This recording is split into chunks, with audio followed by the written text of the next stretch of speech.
நம்ம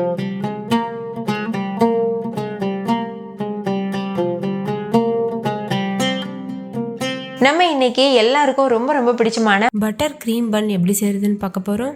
இது நல்ல ஒரு டீ டைம் ஸ்நாக்காக இருக்கும். இது வந்து நல்ல ஸ்பஞ்சியாக நல்ல இனிப்பாக ரொம்பவே டேஸ்டியாக இருக்கும். ஸோ கண்டிப்பாக ட்ரை பண்ணி பாருங்க. ஹாய் ஃப்ரெண்ட்ஸ், வணக்கம். என் பேர் அபி. Welcome to Indian recipes Tamil. வீடியோக்குள்ளே போகிறதுக்கு முன்னாடி நம்ம சேனல் இந்தியன் ரெசிபீஸ் தமிழை சப்ஸ்கிரைப் பண்ணிக்கோங்க. கூடவே இருக்க பெல் சிம்பலையும் கிளிக் பண்ணிக்கோங்க.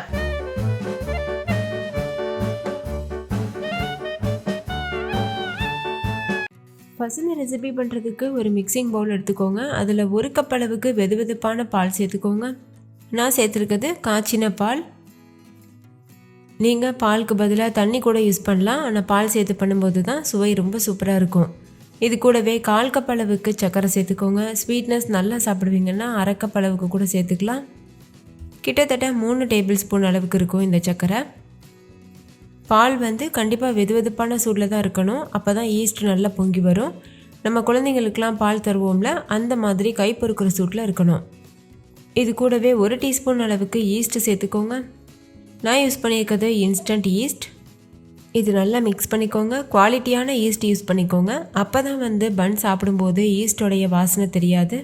இப்போ மூடி போட்டு மூடிட்டு ஒரு 10 நிமிஷத்துக்கு அப்படியே விட்டுருங்க. 10 நிமிஷத்துக்கு அப்புறமா ஈஸ்ட் நல்லா இந்த மாதிரி பொங்கி வந்திருக்கும். பாருங்கள் எந்த அளவுக்கு நுரைச்சி வந்திருக்கு.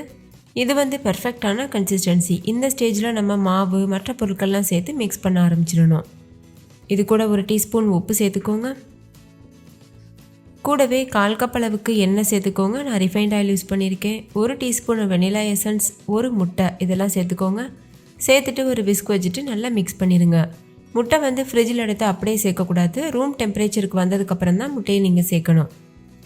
அடுத்து இது கூட மைதா மாவு சேர்த்துக்கோங்க. 1/2 கப் அளவுக்கு மைதா மாவு சேர்த்துக்கோங்க. அதுதான் கரெக்டாக இருக்கும். நான் யூஸ் பண்ணியிருக்க கப்போட அளவு 250 ml அளவு இருக்கும். மைதா மாவு சேர்த்துட்டு விஸ்க் வச்சு நல்லா மிக்ஸ் பண்ணிக்கோங்க. பொதுவாக நம்ம பன் செய்யணும்னா கை வச்சு ரொம்ப நேரம் பிசையணும். அழுத்தம் கொடுத்து பிசைவோம். கிட்டத்தட்ட 15 நிமிஷத்துக்கிட்ட நல்லா அடித்து பிசைகிற மாதிரி இருக்கும். ஆனால் நம்ம இன்றைக்கி செய்ய போகிற பன் வந்து அந்த மாதிரி கஷ்டப்பட்டு மிக்ஸ் பண்ண தேவையில்லை.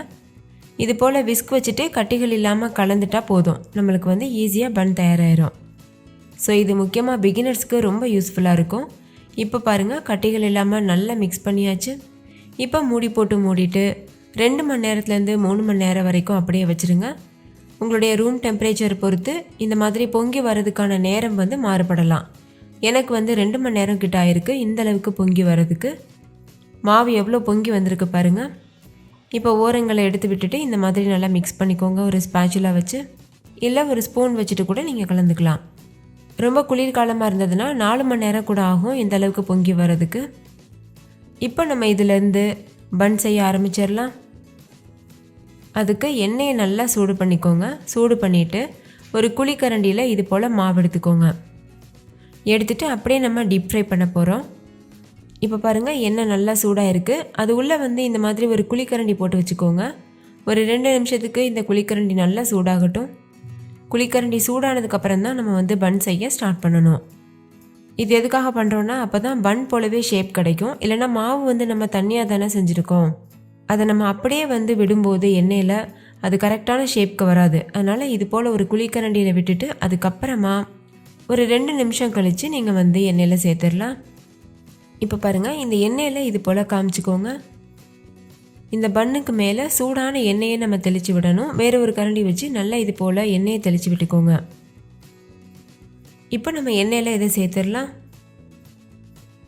2 பக்கமும் திருப்பி விட்டு கோல்டன் ப்ரௌன் கலர் வரது வரைக்கும் வேக வச்சுக்கணும். ஸ்டவ் வந்து லோ ஃப்ளேம்லேயே தான் இருக்கணும். ஹை ஃப்ளேமில் வைக்கக்கூடாது. ஏன்னா அப்போ தான் உள்ளே வந்து மாவு வேகும். இல்லைனா வெளியில் வந்து கலர் வந்துடும், உள்ளே மாவு வேகாமல் இருக்கும். ஒவ்வொரு டைம் இந்த மாதிரி மாவை குழிக்கரண்டியில் விடும்போதும் ஒரு 30 செகண்ட்க்கு நீங்கள் அந்த கரண்டியை வந்து எண்ணெயில் வச்சுட்டு அதுக்கப்புறமா மாவை உள்ளே சேர்த்திங்கன்னா தான் கரண்டியில் ஒட்டாமல் வரும்.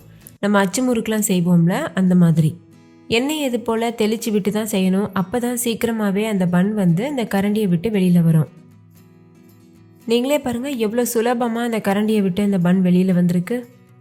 இதே போல் மீதி இருக்க எல்லா மாவுலையும் நம்ம பன் தயார் பண்ணிடலாம். ஆனால் ஒவ்வொரு டைமும் கரண்டியை சூடு பண்ணிவிட்டு அதுக்கப்புறமா தான் நம்ம வந்து மாவை உள்ளே சேர்க்கணும். இடையிடையில் பண்ணை வந்து நம்ம 2 பக்கம் திருப்பி விடுறதுலையும் கவனமாக இருக்கணும். இல்லைனா ஒரு பக்கம் மட்டும் கலர் சேஞ்ச் ஆயிரும், இன்னொரு பக்கம் வேகாமல் இருந்து போயிடும். நீங்கள் இந்த மாதிரி தான் பன் செய்யணும்னு இல்லை, உங்களுக்கு நார்மலான மெத்தட் வேணும்னா அதுவும் நான் ஏற்கனவே அப்லோட் பண்ணியிருக்கேன். முட்டை வச்சு முட்டை இல்லாமல் டீ கடை பன் எப்படி செய்யணுன்ட்டு நான் அப்லோட் பண்ணியிருக்கேன். அதோட லிங்க் வந்து டிஸ்கிரிப்ஷனில் இருக்க, வேணும்னா செக் பண்ணி பாருங்கள். அந்த மாவு வச்சும் நீங்கள் வந்து இது போல் க்ரீம் பன் வந்து தயார் பண்ணலாம். இப்போ பாருங்கள், ஒரு பன் வந்து ஃபுல்லாகவே கலர் சேஞ்ச் ஆகியிருக்கு.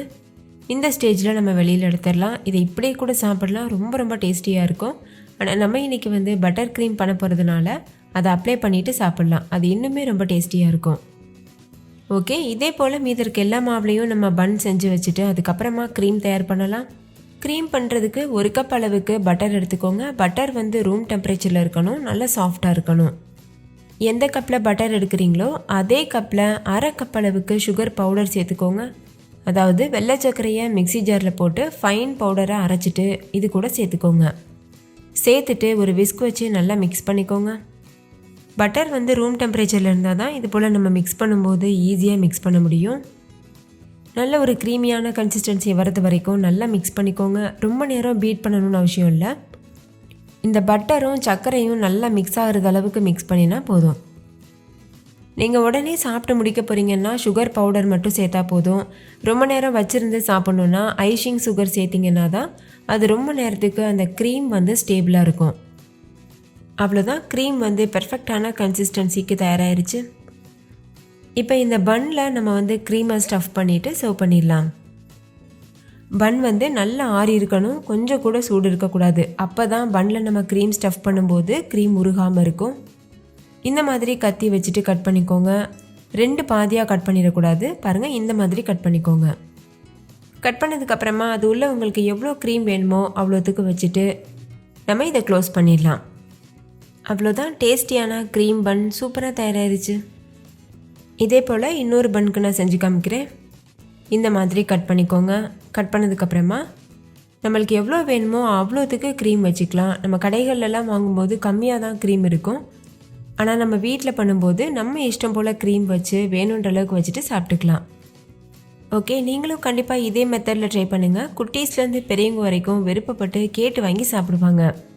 இந்த ரெசிப்பியில் நம்ம முட்டை சேர்த்து பண்ணியிருக்கோம்ல, நீங்கள் முட்டை சேர்க்க விருப்பப்படலைன்னா அரை கப் அளவுக்கு தயிர் சேர்த்துட்டு பண்ணிக்கலாம். தயிர் சேர்க்குறதா இருந்தால் புளிக்காத கெட்டியான தயிர் சேர்த்துக்கோங்க. அதே போல் நம்ம டீப் ஃப்ரை பண்ணியிருக்கோம்ல, நீங்கள் பேக் பண்ணி செய்ய ஆசைப்பட்டீங்கன்னா நான் ஏற்கனவே சொன்னது போல் ப்ராப்பரான பன் வந்து அப்லோட் பண்ணியிருக்கேன். அதோட லிங்க் டிஸ்கிரிப்ஷனில் இருக்குது. அதே மெத்தடில் நீங்கள் பேக் பண்ணிவிட்டு க்ரீம் அப்ளை பண்ணிவிட்டு சர்வ் பண்ணலாம், அதுவும் டேஸ்ட்டாக இருக்கும். ஓகே ஃப்ரெண்ட்ஸ், உங்களுக்கு ரொம்ப பிடிச்சிருந்துச்சுல, பிடிச்சிருந்தா லைக் பண்ணுங்கள், ஷேர் பண்ணுங்கள், கமெண்ட் பண்ணுங்கள். தேங்க்யூ.